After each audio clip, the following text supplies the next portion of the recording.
দর্শক, হাম পরিস্থিতির খবর জানাতে জয়পুরহাট থেকে যোগ দিচ্ছেন সহকর্মী হারুনুর রশিদ। হারুন, জয়পুরহাটে হামের কি পরিস্থিতি? নতুন করে কতজন আক্রান্ত হয়েছে? কোনো মৃত্যুর সংবাদ আছে কিনা জানাবেন।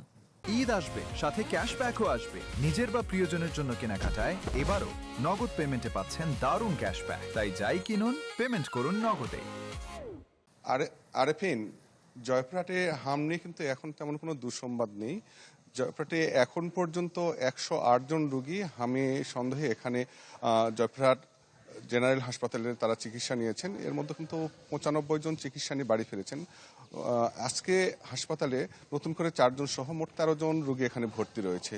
তো আমরা এখানে এই জয়পুরহাট জেনারেল হাসপাতালের তত্ত্বাবধায়ক ডাক্তার রাশেদ মোবারক, তার সঙ্গে কথা বলেছি। তিনি যেটি জানিয়েছেন যে অনেকে আপনার ওই আক্রান্ত হলে যে জ্বর হয়েছে, সর্দি কাশি, মশা কামড়াচ্ছে, বিভিন্ন যখন কোনো সমস্যা দেখা দিলেই অ্যালার্জি হাসপাতালে ছুটে আসছেন। তারপরে তারা মনে করছেন যে এটা হাম হয়েছে, পরবর্তীতে দেখা যায় তারা অন্য চিকিৎসা নিয়ে আবার বাড়ি ফিরে যাচ্ছেন।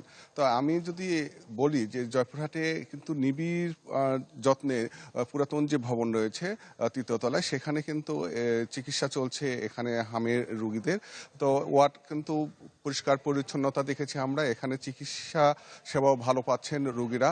তো চিকিৎসকরা যে বলছেন হামের পরিস্থিতি নিয়ে কিন্তু তারা সর্বদা সচেষ্ট, তারা সতর্ক অবস্থানে আছেন। তারা পরামর্শ দিচ্ছেন রোগীরা যাতে এই সচেতনতা তারা যেন মেনে চললে হামের যে প্রকোপ এখান থেকে হয়তো অনেকটা রক্ষা পাওয়া যাবে।